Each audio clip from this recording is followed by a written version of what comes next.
Saya akan membuat satu video tentang rapture karena banyak yang menginginkan dan katanya ini sekarang sedang dihebohkan. Rapture atau pengangkatan.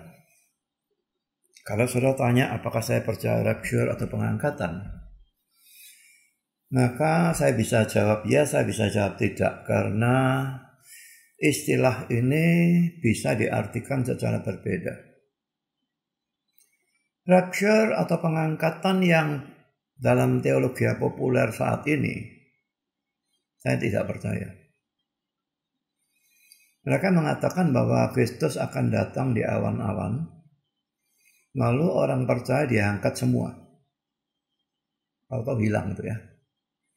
Jadi kalau orang dua sepeda motoran, yang nyetir adalah orang percaya, yang gonceng orang yang tidak percaya. Tahu-tahu ambruk sudah sepeda motornya karena yang nyetir diangkat hilang, menghilang itu saja. Bagaimana kalau pilot pesawat orang percaya lalu dia diangkat, dia tahu-tahu menghilang dan pesawat tanpa pilot. Dan pada waktu Kristus datang di awan-awan, orang-orang percaya diangkat itu lalu dibawa ke surga. Dan dunia ini jalan terus. Ini masalahnya.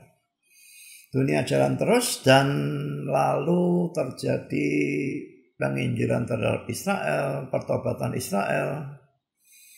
Dan terjadi juga masa kesukaran besar yang luar biasa hebatnya. Tapi gerejanya tidak mengalami karena gereja sudah diangkat. Nah, nanti setelah selesai dari masa sekitar 7 tahun itu ya, Kristusnya akan datang kedua kalinya bersama dengan orang kudusnya, lalu mendirikan kerajaan 1000 tahun di bumi. Kerajaan 1000 tahun yang betul-betul jasmani itunya di bumi.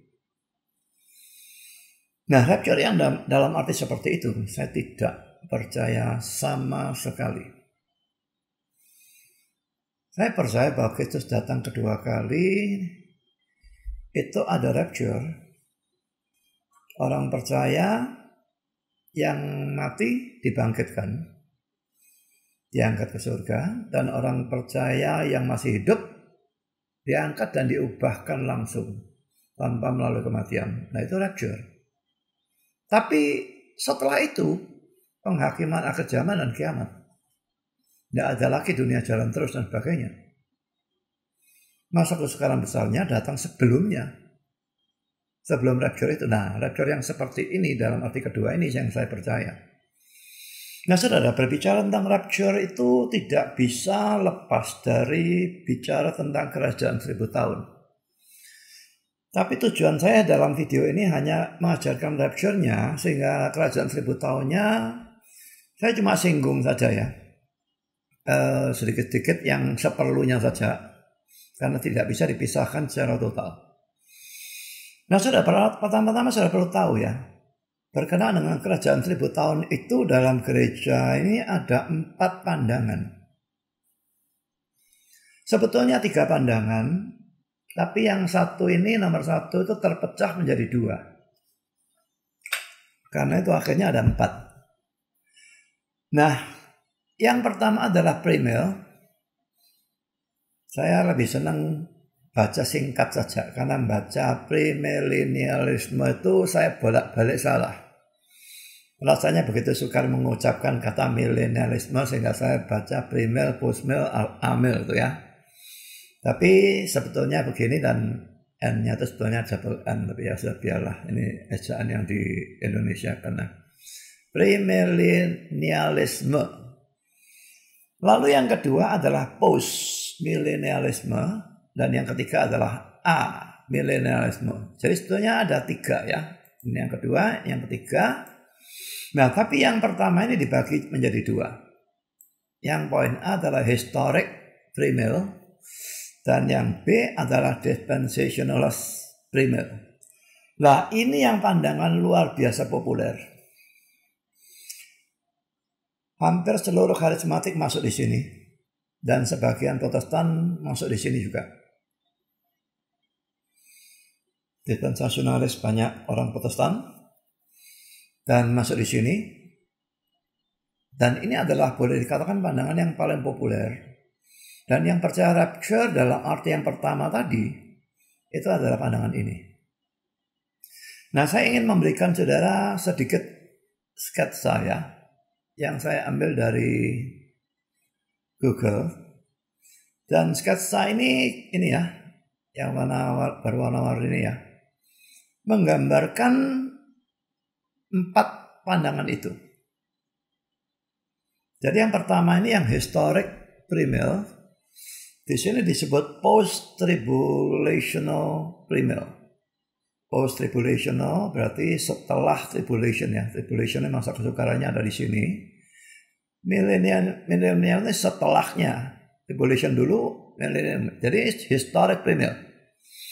Di sini saudara, ini ada first coming of Jesus ya. Kedatangan Yesus yang pertama itu ada di sini. Nah ini salib ini dia mati. Jadi dia datang dulu kan, menjadi manusia. Lalu dia matinya di sini. Ini semua sama ya. Nah, ini kedatangan pertama di sini. Lalu di sini kalau ini historic pre ya. Ini mengatakan ini kedatangan kedua. Ada masa kesukaran besar. Lalu kedatangan kedua. Dan dia betul-betul turun ke dunia ini dan mendirikan kerajaan 1000 tahun secara jasmani. Di dunia ini. Dan lalu terjadi penghakiman akhir zaman. Baru nanti masuk surga neraka. Saya kira begitulah kira-kira. Saya tidak menguasai terlalu mendetail ya tentang ajaran-ajaran ini. Tapi yang jelas bahwa mileniumnya ini didahului oleh second coming atau kedatangan kedua. Karena itu disebut pre-mill. Kedatangan kedua itu mendahului milenium atau mendahului kerajaan 1000 tahun. Ya, tapi ini yang historic pre. Jadi di sini tidak ada rapture ya. Nah, sekarang ini yang di sini ini yang kedua ini ada dispensational premillennialism. Tetap pre-tribulation karena tribulationnya mendahului milenium. Nah, tapi sebelum tribulation ini ada second coming for church. Perhatikan kata for, untuk gereja. Nah, first coming di sini. Ini Yesus mati. Ini second coming for church. Dia datang untuk gereja, lalu gerejanya diangkat. Maksudnya orang percaya yang sungguh-sungguh ya, diangkat. Jadi orang percaya tidak mengalami tribulation. Nah, lalu terjadi tribulation. Kalau menurut Louis Berkhof juga di sini terjadi penginjilan terhadap Israel, pertobatan Israel. Saya herannya kalau gereja sudah diangkat, orang percaya semua diangkat. Yang injili Israel di sini nih siapa? Saya tidak ngerti. Jadi saya sudah katakan saya memang tidak menguasai ini secara detail. Tapi di sini saya bahas hanya ya garis besar ya. Nah, setelah rapture, jadi orang-orang percaya diangkat ke surga. Nah, di dunia terjadi masa kesukaran besar. Gereja tidak mengalami, sudah diangkat. Nah, setelah ini masa ini kira-kira 7 tahun, maka second coming, perhatikan, with church. Tadi for church, dia datang untuk gereja diangkat. Sekarang dia datang. Dan ini datangnya Kristusnya di awan-awan ya. Yang pertama ini ya. Kedatangan kedua yang pertama ini di awan-awan. Lalu orang percaya diangkat. Tapi kedatangan kedua dengan gereja. Dia datang bersama orang kudusnya. Terus sampai ke dunia. Ke bumi. Dan lalu mendirikan kerajaan 1000 tahun. Betul 1000 tahun. Di dunia secara jasmani.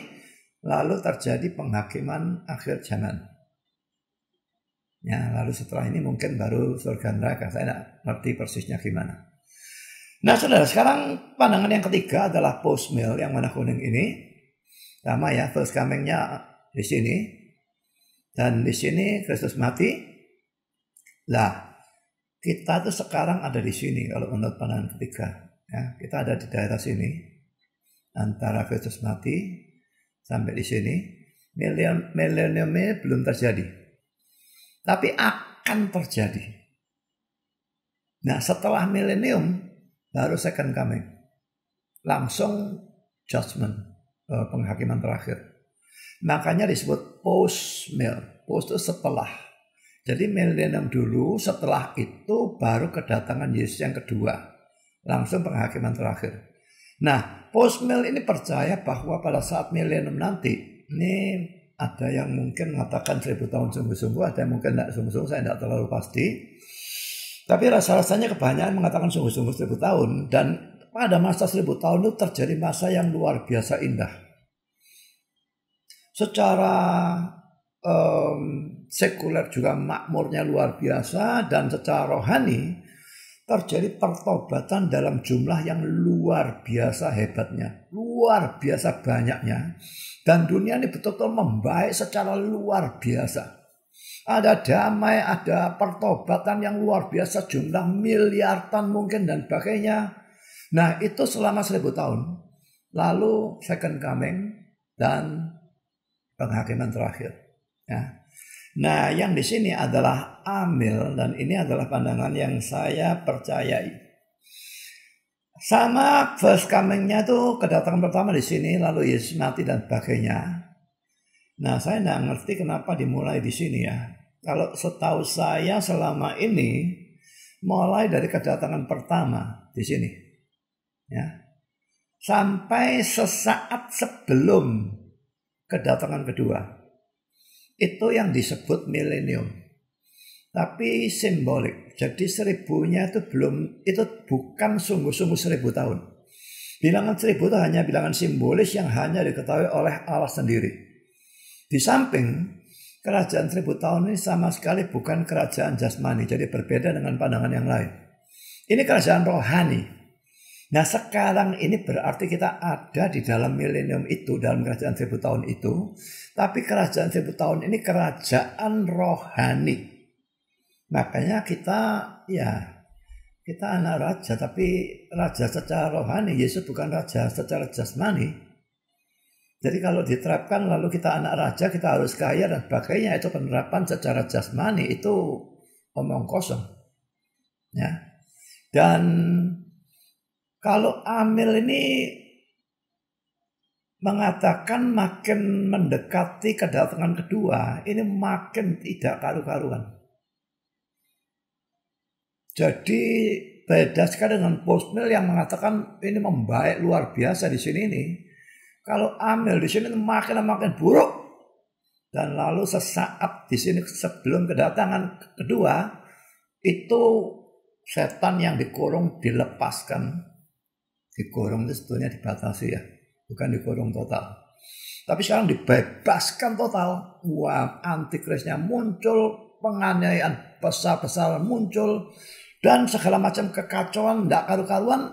Lalu Yesusnya datang dan mengakhiri semua itu, bunuh antikristusnya dan sebagainya. Nah, ini amillennialism.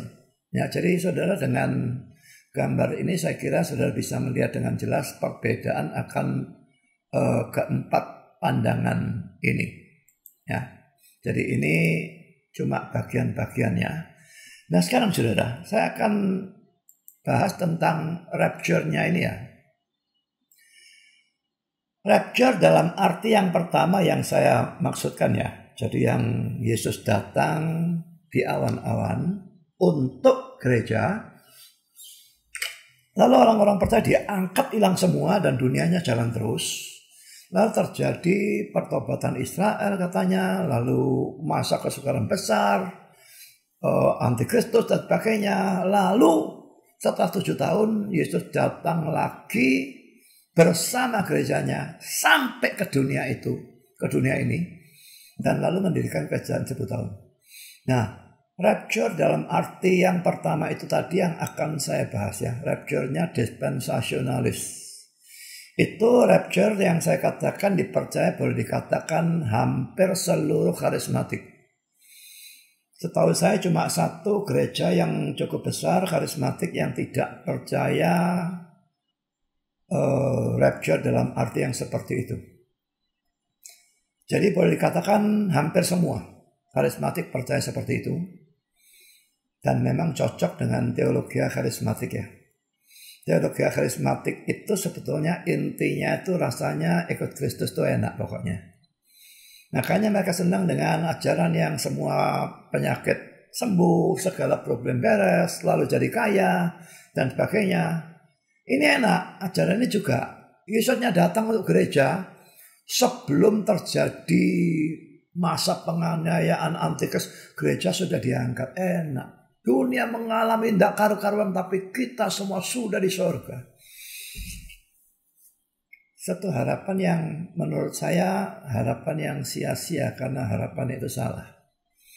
Nah sekarang saudara, saya akan menunjukkan kesalahan dari ajaran dispensasionalis tadi ya. Ini pembahasan ini dari buku saya atau tulisan saya yang berjudul Eskatologi. Saya belum selesaikan sebetulnya, baru Eskatologi jilid 1, tapi di situ saya sudah membahas ini. Saudara, kesalahannya itu adalah bahwa sebetulnya kedatangan Kristus yang kedua kalinya itu merupakan satu peristiwa. Coba saudara perhatikan ini ya. Kita selalu mengatakan Yesus datang pertama di sini ya. First coming of Jesus ya. Kalau dengan Amel ini cocok ya. Pertama di sini. Kalau dia mati di sini dia naik ke surga. Nah ini kedatangan kedua. Dengan Postmel masih cocok. Ini kedatangan pertama. Sini kedatangan kedua. Lalu dengan yang ini historically masih cocok. Ini kedatangan pertama. Ini kedatangan kedua. Cuma ada 2 kedatangan. Tapi coba perhatikan yang dispensasionalis premillennialism ini ya. Di sini datang pertama. Di sini disebut second coming for church. Ini terjadi rapture. Dan ini second coming with church. Ini 2 kali terpisah. Seharusnya ini kedua, ini ketiga. Jadi ada 3 kedatangan. Mereka mau dipaksakan cocok dengan Alkitab. Mereka sebut dua-duanya sebagai second coming. Kedatangan kedua untuk gereja, rapture. Kedatangan kedua dengan gereja. Padahal ini 2 yang terpisah. Sebetulnya ada 3 kedatangan di sini nih. Tidak pernah dalam Alkitab ada 3 kedatangan. Jadi ini hal pertama yang saya bahas ya. Kesalahan dari teologi dispensasionalis itu. Kedatangan Kristus yang kedua kalinya itu merupakan satu peristiwa seharusnya. Tidak bisa dipisah jadi 2 seperti yang mereka ajarkan. Ini kata-kata dari Louis Berkhof. Berdasarkan kitab suci harus dipertahankan bahwa kedatangan Tuhan yang kedua akan merupakan satu peristiwa. Nah kalau seperti ini 2 peristiwa ya. Kedatangan kedua A, 2B. Tidak ada yang mengatakan 2A, 2B, itu istilah saya ya. Tapi memang for church, with church, beda. Tapi dua-dua dikatakan second coming. Jadi saya sebetulnya tidak salah kalau sebut mereka percaya 2A dan 2B. Tapi Alkitab tidak pernah ngajar demikian ya. Kedatangan Kristus yang kedua kalinya itu satu peristiwa. Lihat ayat ini ya. Ibrani 9 ayat 28. Demikian pula Kristus hanya 1 kali saja mengorbankan dirinya. Ini waktu dia mati itu ya. Untuk menanggung dosa banyak orang. Sesudah itu, ia akan menyatakan dirinya sekali lagi. Tanpa menanggung dosa untuk menganugerahkan keselamatan kepada mereka yang menantikan dia. Sekali lagi. Berarti kedatangan kedua itu 1 kali. Nah, kalangan dispensasionalisme ini mengatakan tentang kedatangan Kristus yang kedua kalinya yang terdiri 2 bagian. Mereka sebut sebagai 2 aspek dari 1 kedatangan.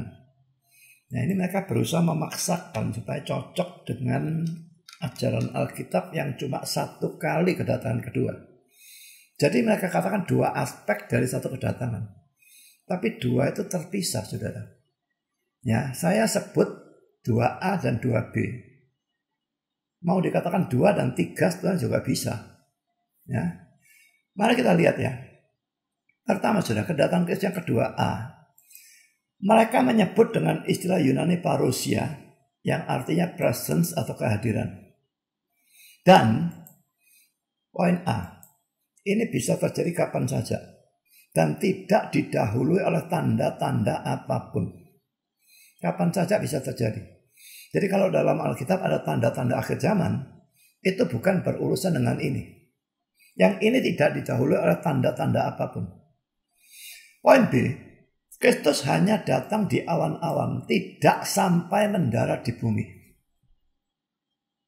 Ini mau dianggap kedatangan atau bukan datang ya, karena tidak sampai ke bumi. Ya, dia datang di awan-awan, orang-orang percaya diangkat, bertemu Kristus di awan-awan, lalu dibawa ke surga. Ya, ini poin B. Poin C, pada saat itu mereka yang telah mati dalam Tuhan, mati sebagai orang percaya, akan dibangkitkan. Nah, sedangkan orang percaya yang masih hidup akan diangkat. Nah, ini yang disebut sebagai rapture atau pengangkatan. Dan kedua kelompok ini akan bersama-sama bertemu dengan Tuhan Yesus di angkasa. Karena itu kedatangan ini disebut kedatangan untuk for the church atau untuk gereja atau untuk para orang kudusnya. Jadi orang-orang yang sungguh-sungguh percaya. Nah, diangkat ya. Poin D, Herman Hoeksema menambahkan bahwa menurut pandangan dispensasionalisme ini, pandangan kedua A ini terjadi secara diam-diam atau rahasia. Jadi tidak ada apa-apa ya. Cuma ya heboh, pasti heboh karena suami istri yang sedang tidur bareng tahu-tahu istrinya orang percaya, istrinya hilang. Dan bayangkan kalau pilot pesawat lalu hilang, orang yang nyetir mobil sopirnya hilang, dan ya di mana-mana saudara, satu bus penuh 60 orang, 10 orang percaya tahu-tahu betul kok kosong jadi 50. Ya panas 10. Nah, memang heboh, tapi kedatangan keduanya Yesusnya itu tidak akan terlihat. Orang-orang di bumi cuma heran loh. Kok hilang orang-orang percayanya yang mengalami rapture atau pengangkatan itu.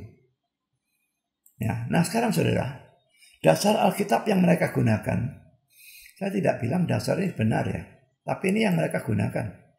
1 Tesalonika 4 ayat 15 sampai dengan 17. Ini kami katakan kepadamu dengan firman Tuhan. Kita yang hidup, yang masih tinggal sampai kedatangan Tuhan, sekali-kali tidak akan mendahului mereka yang telah meninggal. Sebab pada waktu tanda diberi, yaitu pada waktu penghulu malaikat berseru, dan sangkakala Allah berbunyi, maka Tuhan sendiri akan turun dari sorga. Dan mereka yang mati dalam Kristus akan lebih dahulu bangkit. Sesudah itu kita yang hidup, yang masih tinggal, akan diangkat bersama-sama dengan mereka dalam awan menyongsong Tuhan di angkasa. Nah, perhatikan ya. Kita yang masih hidup, yang masih tinggal akan diangkat bersama-sama dengan mereka dalam awan menyongsong Tuhan di angkasa. Demikianlah kita akan selama-lamanya bersama dengan Tuhan. Kalau dilihat bagian yang saya blok ini, kelihatannya kok ya cocok. Ya, jadi yang mati dalam Kristus akan lebih dulu bangkit. Nah, lalu kita yang masih hidup, yang masih hidup ya, tinggal di dunia, akan diangkat bersama-sama dengan mereka. Mereka yang tadi mati dibangkitkan itu, diangkat lalu dalam awan menyongsong Tuhan di angkasa. Kristusnya datang di awan-awan. Seolah-olah cocok. Tapi nanti saya akan tunjukkan bahwa ayat ini sama sekali tidak cocok ya. Hal yang kedua, mereka mengatakan bahwa kedatangan Kristus yang kedua A ini disusul dengan suatu selang waktu selama 7 tahun. Di mana akan terjadi hal-hal ini? Pertama poin A, dunia akan diinjili. Matius 24 ayat 14 ini jadikan ayat dasar. Dan Injil kerajaan ini akan diberitakan di seluruh dunia, menjadi kesaksian bagi semua bangsa, sesudah itu barulah tiba kesudahannya. Nah, saya bingungnya, yang Injil ini siapa? Orang percaya semua sudah diangkat. Ya, saya tidak tahu bagaimana yang Injil ini siapa, saya tidak tahu. Sama sekali tidak mengerti. Saya sudah katakan saya belum mendalami dalam persoalan-persoalan ini. Tapi inilah kepercayaan mereka. Lalu poin B, Israel akan bertobat dan mereka menggunakan Roma 11 ayat 26. Dengan jalan demikian seluruh Israel akan diselamatkan. Seperti ada tertulis, dari Sion akan datang penebus. Ia akan menyingkirkan segala kefasikan daripada Yakub. Saya tidak percaya bahwa Israel akan bertobat semua, apalagi saya tidak percaya sama sekali. Ayat ini perlu ditafsirkan dan penafsirannya bisa sangat bermacam-macam. Tapi ini kepercayaan mereka, Israelnya akan bertobat. Nah, sekarang poin C. Terjadi masa kesukaran besar. Dari gereja sudah diangkat artinya. Ya. Masa kesukaran besar punya istilah yang sangat populer, the Great Tribulation. Dan juga terjadi penyesatan besar-besaran, the Great Apostasy atau kemurtatan juga besar-besaran. Ya, penyesatan besar-besaran dan kemurtatan besar-besaran itu kan sebetulnya identik ya. The Great Apostasy. Dan ini ada dalam Matius 24 ayat 21 dan 22. Sebab pada masa itu akan terjadi siksaan dari Great Tribulation ya. Siksaan yang dahsyat. Seperti yang belum pernah terjadi sejak awal dunia sampai sekarang dan yang tidak akan terjadi lagi. Dan sekiranya waktunya tidak dipersingkat, maka dari segala yang hidup tidak akan ada yang selamat. Akan tetapi karena orang-orang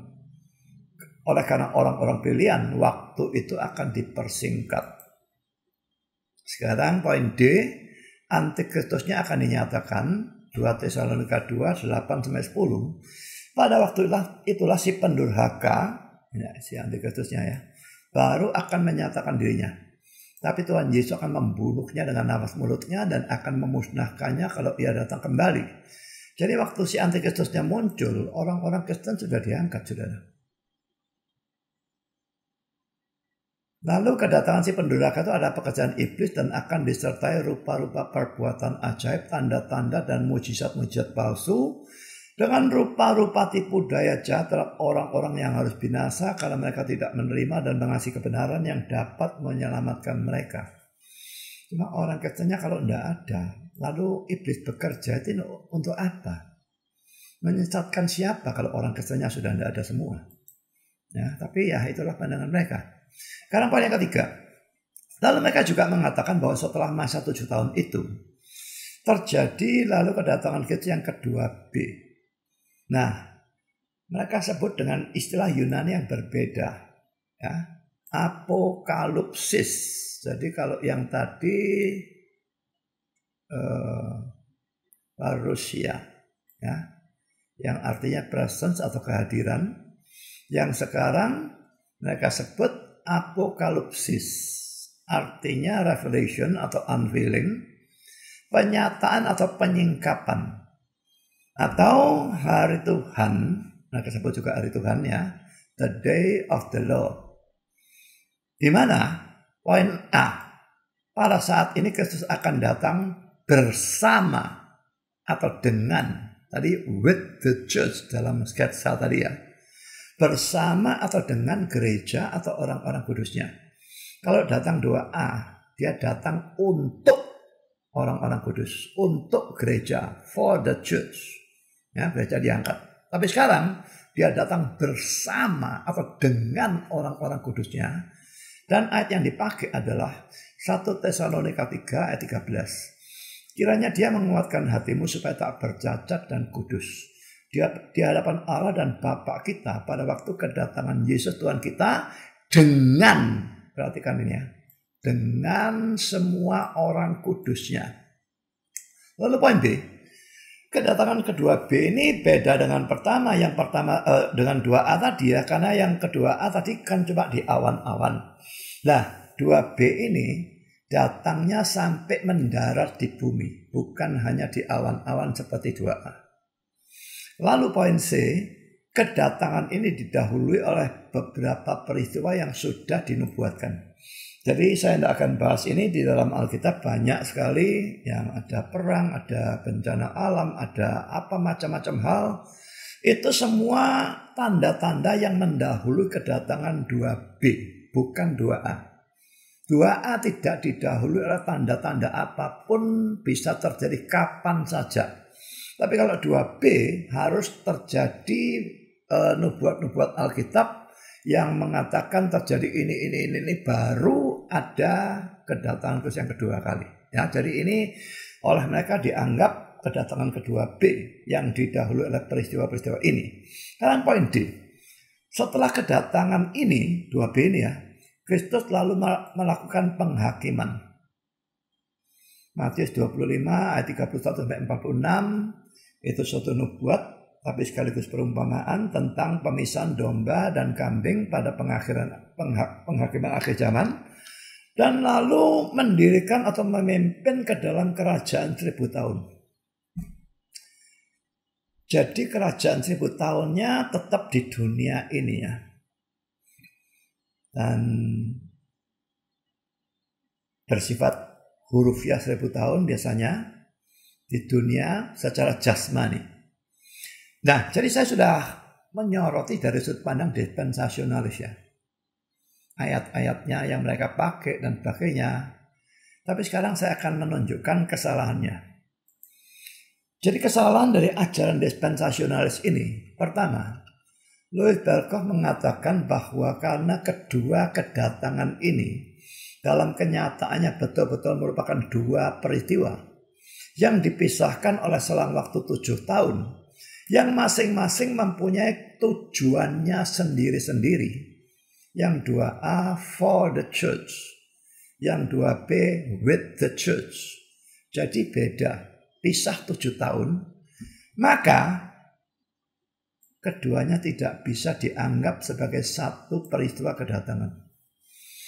Karena itu Louis Berkhof beranggapan bahwa pada hakikatnya pandangan dispensasionalisme ini mempercayai ketiga kali kedatangan Yesus.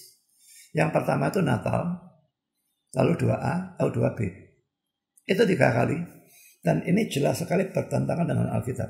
Tidak pernah ada Alkitab manapun mengatakan 3 kali kedatangan. Selalu kedatangan pertama dan kedatangannya kembali atau kedatangan yang kedua kali. Selalu seperti itu. Ya, ini argumentasi yang pertama. Keberatan pertama bahwa ada 3 kali kedatangan ini sama sekali tidak bisa diterima. Lalu poin kedua, poin B. Juga Louis Berkhof mengatakan bahwa pandangan dispensasionalis itu yang menganggap kedatangan 2A sebagai parousia dan kedatangan 2B sebagai apokalipsis adalah pandangan yang salah. Karena poin A, dalam 2 Tesalonika 2 ayat 1, 2, dan 8. Istilah parousia artinya presence atau kehadiran, dan hari Tuhan, the day of the Lord, ini kan mereka gunakan untuk yang ini sebetulnya ya, digunakan secara interchangeable, bisa dibolak-balik ya. 2 Tesalonika 2 ayat 1, 2, dan 8 tentang kedatangan, kata kedatangan parousias. Tidak usah terlalu peduli ada S-nya dan sebagainya, ini hanya case yang berbeda, jadi tergantung posisi kata itu di dalam kalimat, maka bisa berbeda-beda seperti itu. Tapi sudah bisa melihat kata dasarnya parousia. Tuhan kita Yesus Kristus, ya, tentang kedatangan Tuhan kita Yesus Kristus dan terhimpunnya kita dengan Dia, kami minta kepadamu saudara-saudara, supaya kamu jangan lekas bingung dan gelisah baik oleh ilham roh maupun oleh pemberitaan atau surat yang dikatakan dari kami, seolah-olah hari Tuhan. Berarti disamakan sudah, ya. Padahal kalau tadi ajarannya mereka ini the day of the Lord ini, hari Tuhan ini disamakan dengan istilah yang kedua, apokalipsis, bukan dengan parousia. Tapi dalam teks ini kedatangan ini parousia, lalu ini hari Tuhan. Ya, dan kalau kita baca terus ayat 8, pada waktu itulah si pendurhaka baru akan menyatakan dirinya, tapi Tuhan Yesus akan membunuhnya dengan nafas mulutnya dan akan memusnahkannya kalau ia datang. Dan datang ini lagi-lagi kata Yunani parousias yang digunakan dari kata dasar parousia. Saya akan ajak saudara mengecek ya. 2 Tesalonika 2, 1 dan 8. 2 Tesalonika 2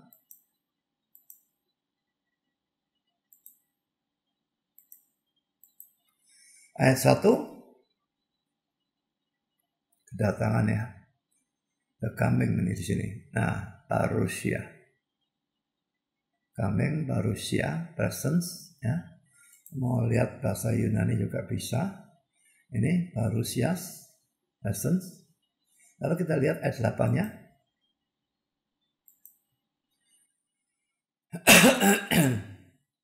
Datang di sini ya. Coming, ini parousia. Kalau mau lihat Yunaninya, kata yang terakhir ini adalah parousias. Jadi kenapa bukan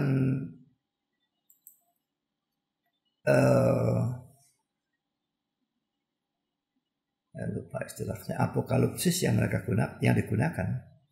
Padahal kalau dalam teologi mereka apokalipsis ini atau hari Tuhan. Ya, ini kedatangan kedua B. Tapi ternyata di sini hari 2A ya. Ini hari Tuhan ya. Tapi cocoknya dengan parousia yang menurut mereka itu 2A. Jadi ada ketidakcocokan jelas dalam mereka berteologi ya. Ini nyolok sekali. Sekarang poin B saudara. Menurut 2 Tesalonika 1 ayat 7 dan ayat 10. Apokalipsis yang artinya revelation atau unveiling, penyataan atau penyingkapan yang disebutkan dalam ayat 7 terjadi pada waktu yang bersamaan dengan hari itu, yang membawa pemuliaan kepada orang-orang kudus yang dibicarakan dalam ayat 10, yang juga jelas merupakan parousia atau presence atau kehadiran. Mari kita baca ayatnya dulu ya.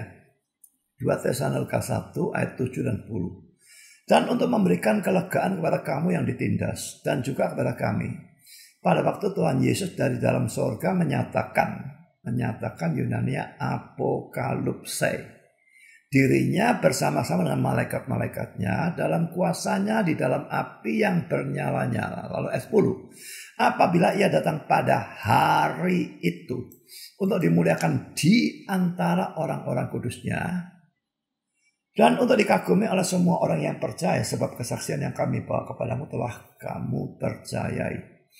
Saudara, ini kata di antara ya. Baik NIV maupun NASB menerjemahkan dengan kata in, dalam. Jadi ayat 10 menunjukkan Yesus dimuliakan dalam orang-orang kudusnya. Jadi saudara, di sini hari itu ya mestinya hari kedatangannya.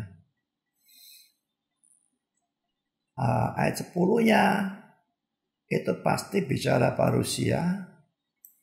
Ayat 7 ada kata apokalipsis. Rasanya kayaknya digunakan secara interchangeable memang ya.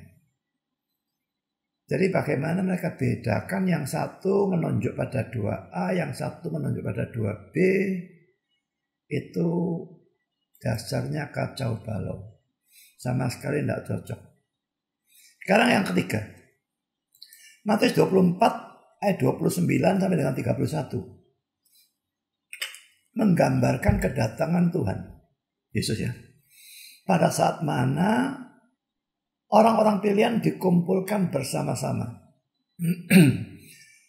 Terjadi segera setelah, perhatikan, setelah masa kesukaan besar. Jadi kedatangan Tuhan pada saat mana orang pilihan dikumpulkan bersama-sama, kapan terjadinya? Setelah masa kesukaran besar atau the Great Tribulation. Padahal saudara, dalam pandangan dispensasionalis hal itu terjadi sebelumnya.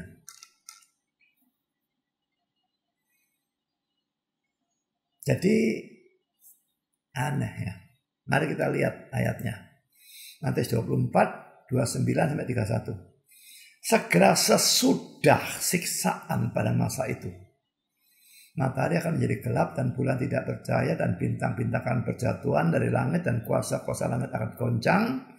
Pada waktu itu akan tampak tanda anak manusia di langit dan semua bangsa di bumi akan meratap dan mereka akan melihat anak manusia datang di atas awan-awan di langit dan segala kekuasaan dan kemuliaannya dengan segala kekuasaan dan kemuliaannya. Dan ia akan menyuruh keluar malaikat-malaikatnya dengan meniup sangkakala yang dahsyat bunyinya dan mereka akan mengumpulkan orang-orang pilihannya. Jadi orang-orang pilihan dikumpulkan itu sesudah siksaan. Nah kalau mereka kan 2A ya. 2A itu orang pilihannya diangkat. Baru terjadi siksaan. Siksaannya terjadi belakangan. Diangkatnya, dikumpulkannya dulu. Padahal ayat ini enggak. Siksaannya dulu. Sesudah itu baru dikumpulkan orang-orangnya. Jadi lagi-lagi ajarannya tidak cocok dengan teks Alkitab ini. Nah, saya berikan catatan, Louis Bacall mengatakan bahwa jelas bahwa dalam sepanjang Matius 24, Yesus membicarakan kedatangannya yang kedua kalinya. Karena dia menggunakan kata Yunani parousia. Di dalam Matius 24 ayat 3, 37, 39. Nanti kita lihat. Kan itu jelas bahwa dalam ayat 30-nya, dia juga membicarakan kedatangan yang sama. Dan Matius 24 ayat 29 menunjukkan bahwa kedatangan itu terjadi segera setelah masa kesukaran itu. Nah, cocok lagi kan? Ya, mari kita lihat parousianya ya. Ayat 3, 37, 39 ya. Matius 24.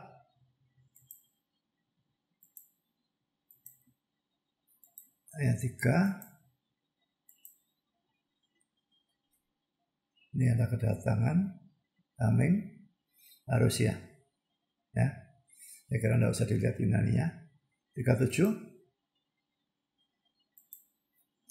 Ini coming, parousia lagi. Ya. 39. Coming, parousia lagi. Jadi semua parousia, Matius 24 ini bicara parousia. Berarti dalam 29-30 itu juga akan bicara tentang hal itu yang di sini nih ya. Lalu kenapa pengumpulan ini kok terjadi belakangan, siksaannya dulu? Padahal kalau teologianya dispensasionalis, parousia dulu, baru ada siksaan. Jadi semua terbalik, tidak karu-karuan. Sekarang poin yang keempat. Pandangan gereja, pandangan dispensasionalisme ini mengatakan bahwa gereja tidak akan mengalami masa kesukaran besar atau the Great Tribulation. Karena mereka sudah diangkat kan. Saya mendengar Arifin untuk khotbah. Saya mendengar sendiri itu. Kalau masa kesukaran besar datang, wah, gak karu-karu apa, kita semua sudah di surga, puji Tuhan, haleluya. Jadi gereja tidak mengalami, saudara ya. Terjadi masa kesukaran besar ini pasti antikristusnya.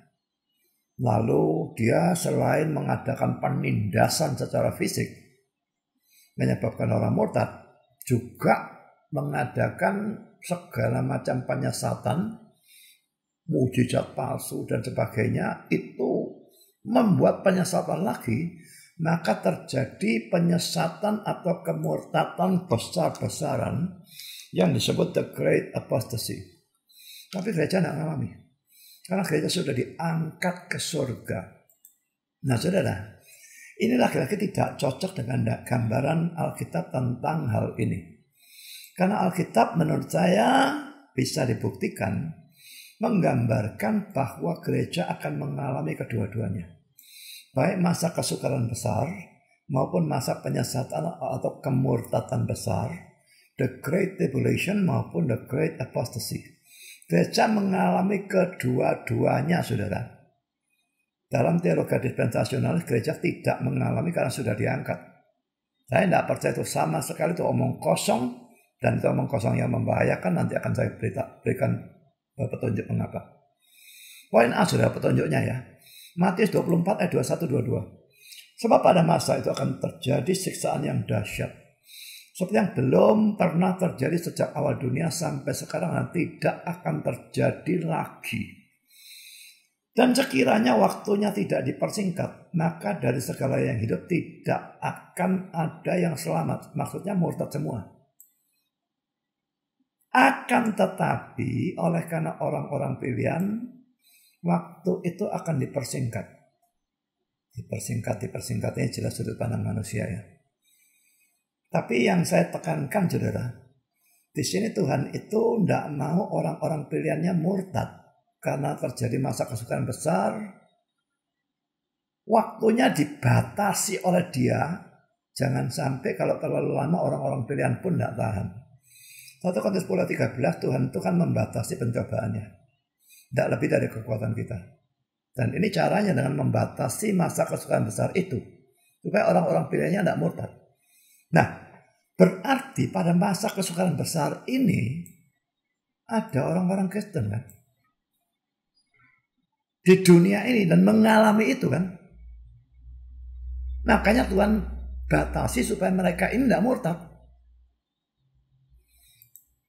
Jadi ayat ini jelas menunjukkan bahwa pada saat itu terjadi masa kesukaran besar yang menyebabkan masa kemurtatan dan penyesatan besar, the Great Apostasy. Tapi pada saat itu gereja atau orang-orang pilihan juga mengalaminya. Cuma karena Tuhan membatasi demi mereka, maka mereka tidak sesat, tidak murtad. Orang Kristen tidak bisa murtad, saudara. Ayat itu jelas ya. Tuhan bekerja jangan sampai orang pilihan itu murtad. Tidak ada ceritanya orang murtad. Yang murtad itu yang tidak sungguh-sungguh, Kristen KTP saja. Ya, tapi saya tunjukkan di sini yang jelas. Waktu the Great Tribulation terjadi dan terjadi the Great Apostasy, ya yang sesat orang Kristen KTP bisa sesat. Tapi pokoknya pada saat itu orang Kristen sejati, disebut orang pilihan kok. Mereka ada di dunia ini dan mereka mengalami. Demi mereka waktunya dipersingkat. Kok bisa tidak mengalami gimana? Kalau teologi dispensasionalis, orang-orang ini sudah diangkat. Ayat ini bilang tidak. Sekarang poin B. Lukas 21 ayat 36. Berjaga-jagalah senantiasa sambil berdoa, supaya kamu beroleh kekuatan untuk luput dari semua yang akan terjadi itu. Dan supaya kamu tahan berdiri di hadapan Anak Manusia.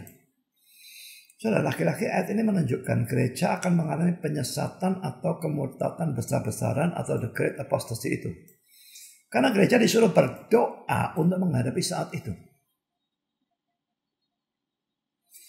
Coba kita lihat teksnya saja, konteksnya ya. Lukas 21 ayat 36.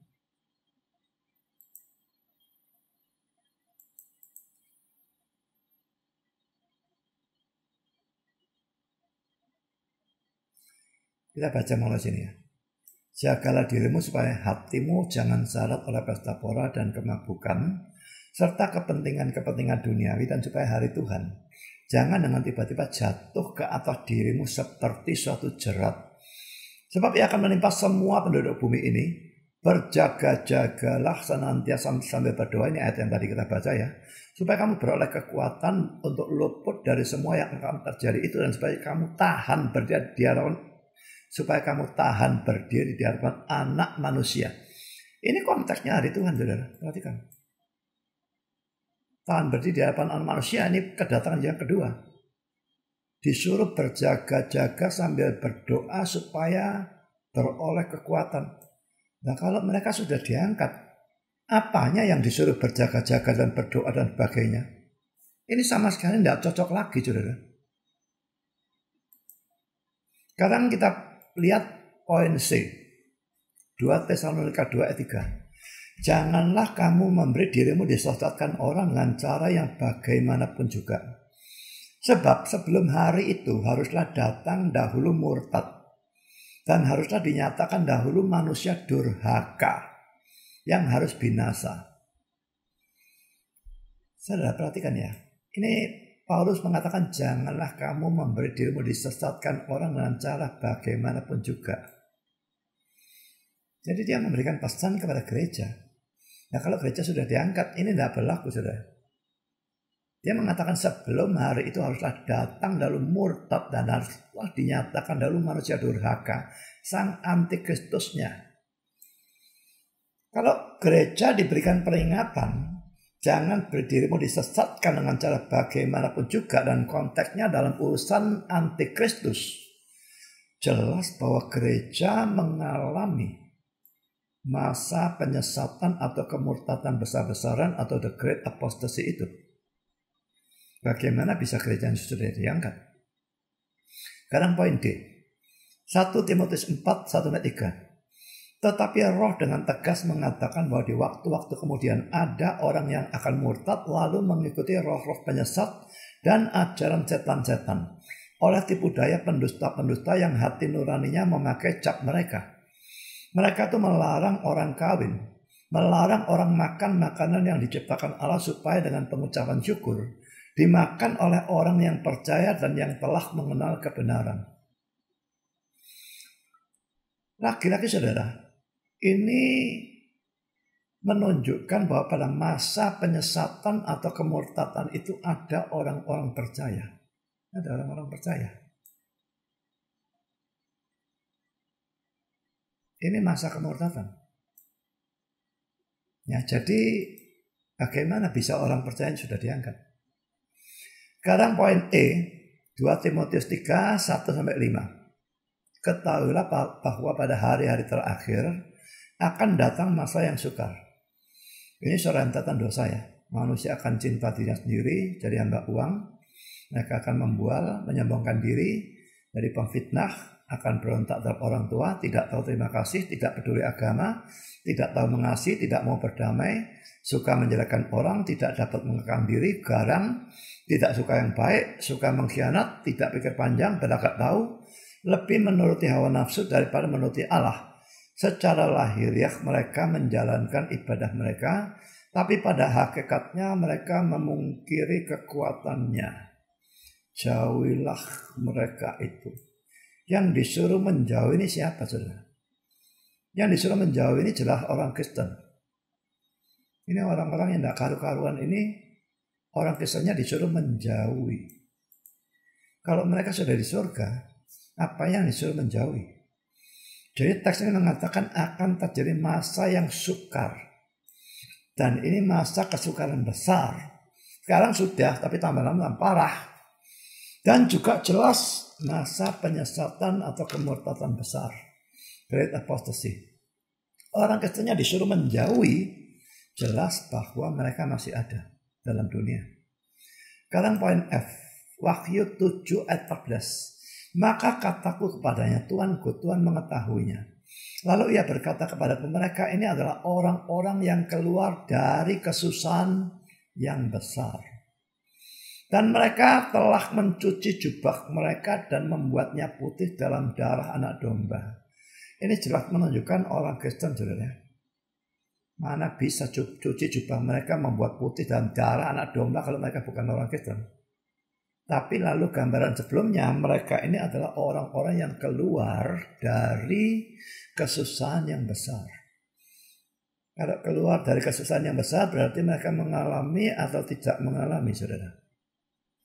Kalau mereka sudah diangkat ke surga lebih dulu, baru kesukaran besarnya datang, maka mereka tidak bisa dikatakan keluar dari kesukaran besar, kesusahan besar. Jadi teks ini menggambarkan orang Kristen di surga ya. Dan orang-orang itu digambarkan sebagai orang-orang yang keluar dari masa kesukaran besar. Dan itu berarti bahwa mereka waktu di dunia itu mengalami masa kesukaran besar. bukannya diangkat lebih dulu. Herman Hoeksema mengatakan, ini sekarang saya tunjukkan bahayanya ya.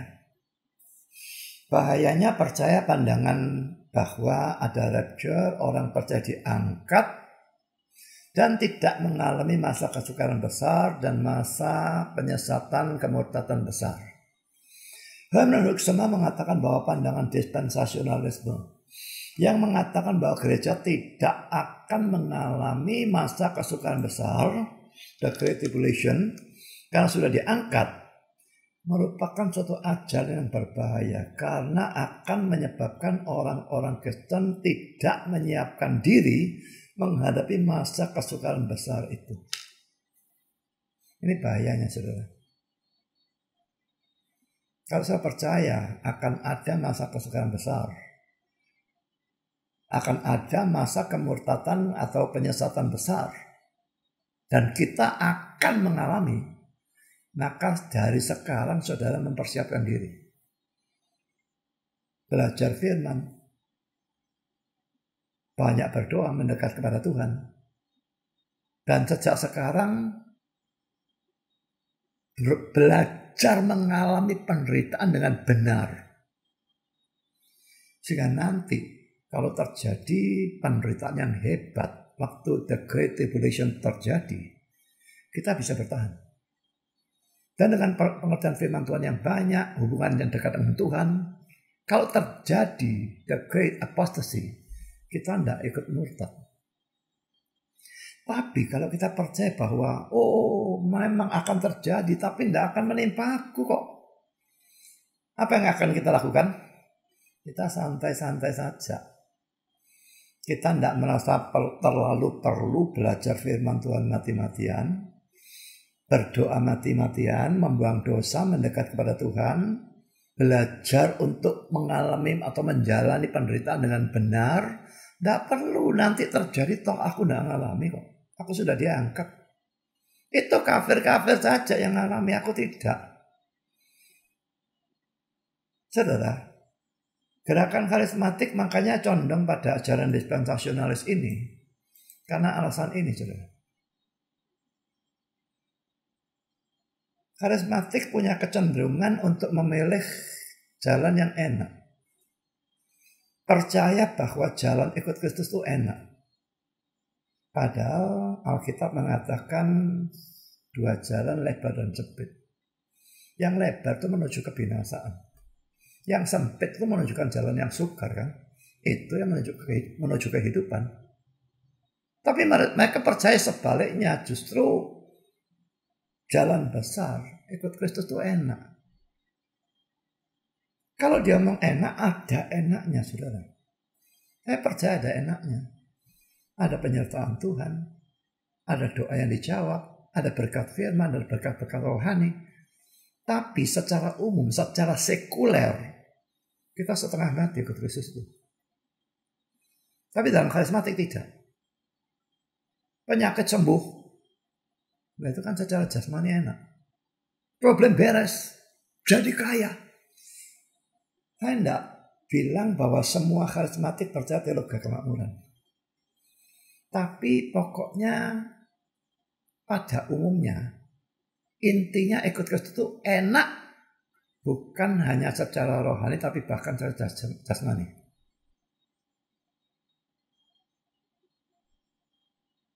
Jadi itu sangat beda perbedaannya dengan Kristen yang betul-betul Injili. Yang percaya bahwa ikut Kristus itu pasti mengalami banyak penderitaan. Tidak bisa tidak. Nah ini bahayanya. Kalau saudara percaya gereja diangkat, saudara tidak siap sedia. Padahal Yesus di mana-mana memberikan peringatan. Hendaklah kamu siap sedia. Karena aku datang pada saat yang tidak kamu duga. Dan sebagainya macam-macam banyak kali itu muncul. Suruh siap sedia. Dia datang seperti pencuri. Itu di mana-mana. Nah, tapi kalau gereja sudah diangkat, apa gunanya siap sedia? Ini tidak cocok sama sekali. Sekarang poin yang kelima.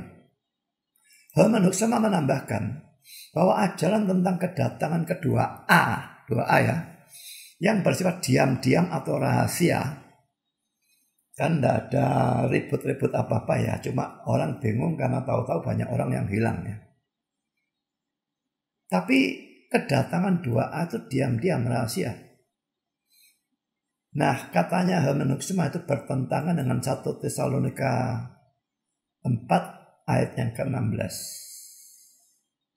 Sebab pada waktu tanda diberi, yaitu pada waktu penghulu malaikat berseru dan sangkakala Allah berbunyi, maka Tuhan sendiri akan turun dari sorga, dan mereka yang mati dalam Kristus akan lebih dahulu bangkit. Ini jelas menunjukkan kedatangan 2A, saudara. Bagaimana bisa rahasia menurut ayat ini? Penghulu malaikatnya berseru, sangkakala Allah berbunyi. Ini ributnya luar biasa, bukan diam-diam atau rahasia. Ya, jadi nggak cocok lagi. Sekarang poin yang ke-6. Hal lain yang diserang oleh hermeneutisma adalah bahwa ajaran dispensasionalisme yang mengatakan bahwa orang-orang percaya yang telah diangkat ke surga itu akan kembali ke bumi atau ke dunia setelah 7 tahun.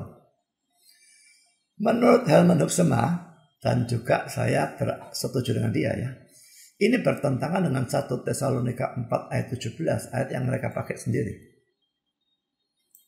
Sesudah itu kita yang hidup, yang masih tinggal, akan diangkat bersama-sama dengan mereka dalam awan, menyongsong Tuhan di angkasa.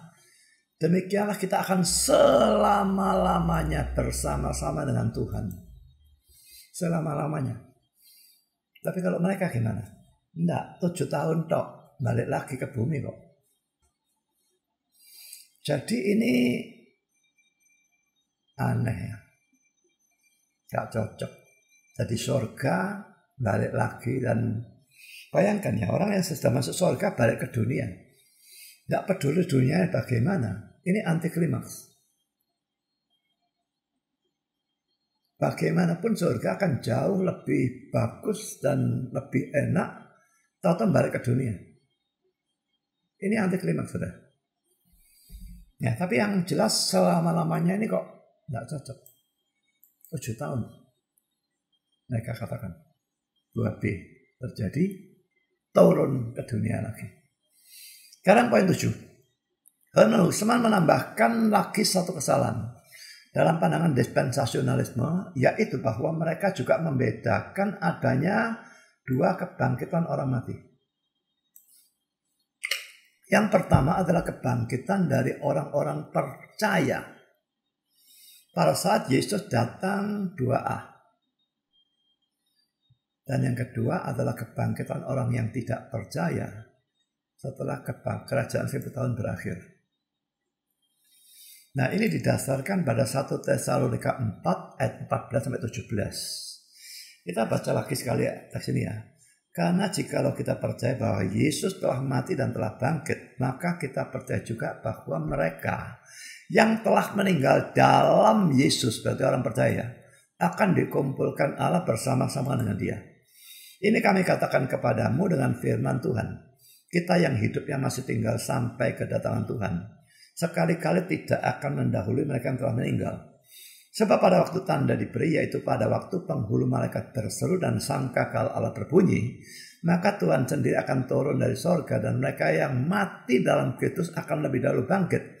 Sesudah itu kita yang hidup yang masih tinggal akan diangkat bersama-sama dengan mereka dalam awan, menyongsong Tuhan di angkasa. Demikianlah kita akan selama-lamanya bersama-sama dengan Tuhan. Hermeneutisma mengatakan bahwa teksnya tidak membicarakan kebangkitan orang percaya pada kedatangan 2A sebagai kontras dari kebangkitan orang tidak percaya yang terjadi setelah kerajaan 1000 tahun.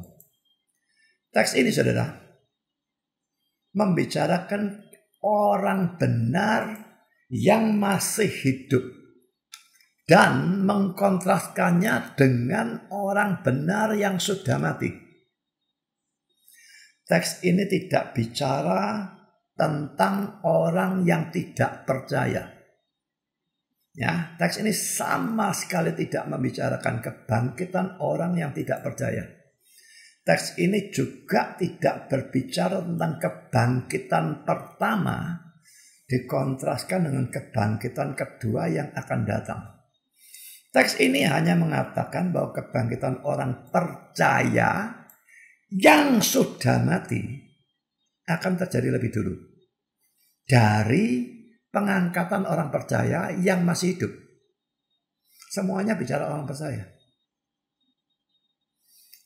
Coba perhatikan.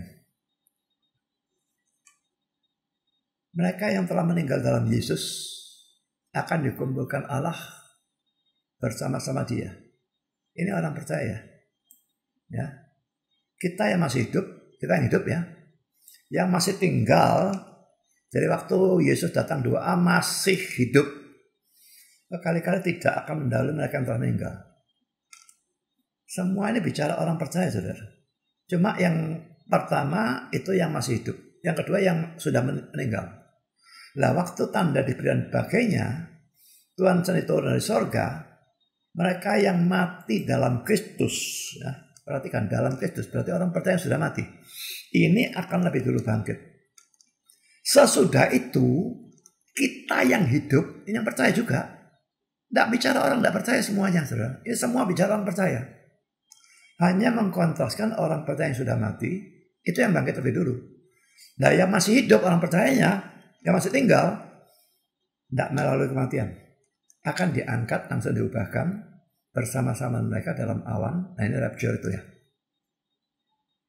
Teks ini berarti, saudara, tidak bicara tentang orang tidak percaya sama sekali.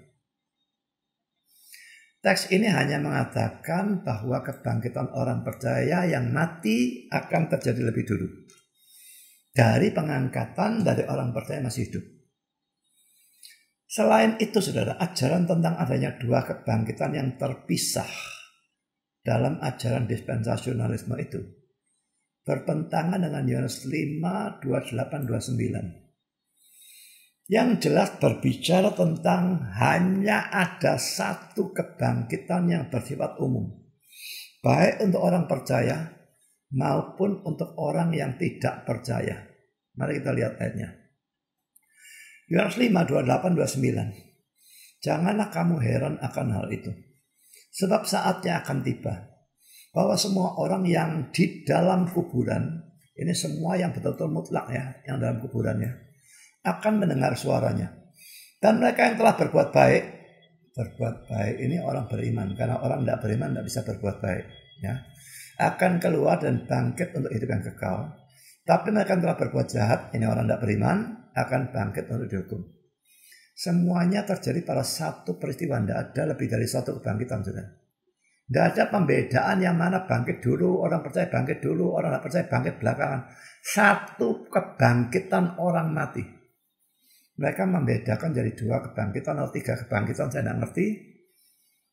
Jadi teologi dispensasionalisme ini bagi saya adalah suatu kekacauan yang tidak karu-karuan.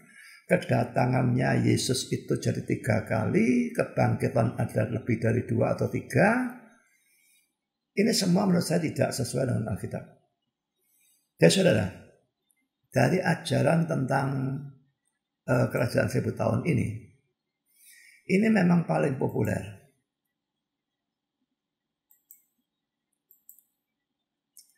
Mengapa ini populer? Karena ini dipopulerkan oleh seseorang melalui suatu study Bible. Study Bible itu Alkitab yang di bawahnya ya, di bagian atasnya teks Alkitabnya, di bawahnya itu diberikan penjelasan-penjelasan begitu ya. Nah, penjelasan yang dari kalangan dispensasionalis itu disebut Scofield Study Bible. Memang yang membuat orang yang namanya Scofield, ya salah satu tokoh dalam dispensasionalisme. Nah, itu tersebar di seluruh Amerika dan itu menyebabkan pandangan ini menjadi sangat populer. Tapi dari 4 pandangan ini menurut saya yang paling populer ini justru yang paling salah. Kalau sudah bicara dengan orang karismatik, mereka mungkin bahkan tidak tahu pandangan yang ada 3 yang lain ini. Mereka hanya tahu yang satu ini saja. Setidaknya waktu saya bicara dengan kakak saya, dia tidak pernah tahu ada pandangan lain. Historic primer tidak tahu, postmill tidak tahu, amil tidak tahu. Hanya tahu yaitu namanya pun dia tidak tahu, dispensasionalisme primer pun dia tentu tidak tahu. Tapi dia tahu rapture-nya itu. Nah saudara, pandangan populer sama sekali tidak harus itu pandangan yang benar. Sangat sering pandangan populer itu salah. Misalnya seperti iblis itu namanya Lucifer, itu populernya luar biasa, 99% lebih orang Kristen percaya itu.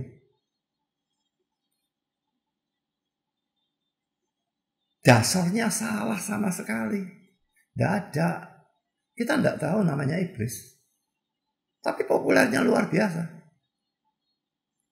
Ini juga ajaran populer. Jangan dipercaya karena kepopulerannya. Harus dicek dari Alkitabnya. Saya sendiri memegang pandangan amilenialisme. Louis Berkhoff juga.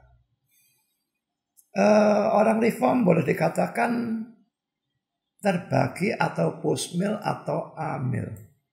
Saya tadi membaca di Google ada memang reform yang premill ya. Tetapi itu sangat minoritas. Mayoritasnya postmill dan amil. Saya melihat ada satu bagian di mana Calvin memang secara eksplisit tidak memilih pandangan yang manapun. Tapi ada kata-kata dia yang jelas dia tidak percaya ada 1000 tahun ya makmur tuh model seperti ini ya. Seperti ini ya. Postmill makmur ini jelas dia tidak percaya hal itu. Sama sekali tidak cocok dengan gambaran Alkitab menurut dia. Ya sebetulnya kalau Calvin dimasukkan postmill tidak bisa, dan setahu saya Calvin juga tidak percaya rasanya ya ada kerajaan milenium di dunia ini sekuler jasmani, tidak percaya. Tapi bagaimanapun Calvin juga tidak pernah mengatakan dirinya termasuk amil. Nah ini karena Calvinnya tidak punya pandangan, lalu orang-orang reformnya terpecah post dan A. Tapi pada waktu saya mempelajari postnya ini sebetulnya mungkin adalah orang-orang yang terlalu berpandangan positif ya. Dunia ini dianggap membaik, sekarang pun jadi dianggap membaik, padahal wah moralnya jelas tambah lama tambah bejat. Perangnya tidak karu-karuan banyaknya di mana-mana. Apanya yang membaik? Jadi saudara, saya percaya amil. Kita makin lama akan masuk keadaan yang makin buruk. Penindasan, lalu ajaran sesat, nabi palsu makin lama makin banyak. Itu nubuat Alkitab. Dan itu seharusnya membuat orang Kristen semua berjaga-jaga. Belajar firman Tuhan, berdoa, lebih mendekat kepada Tuhan, membuangi dosa supaya kita bisa bertahan.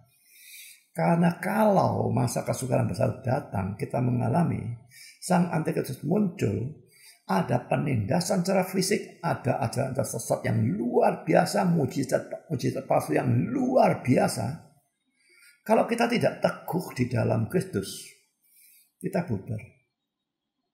Karena saudara, berjuang mati-matian. Jangan main-main dengan kondisi rohani saudara. Wabah atau bukan wabah. Jangan karena wabah lalu malas berbakti dan sebagainya.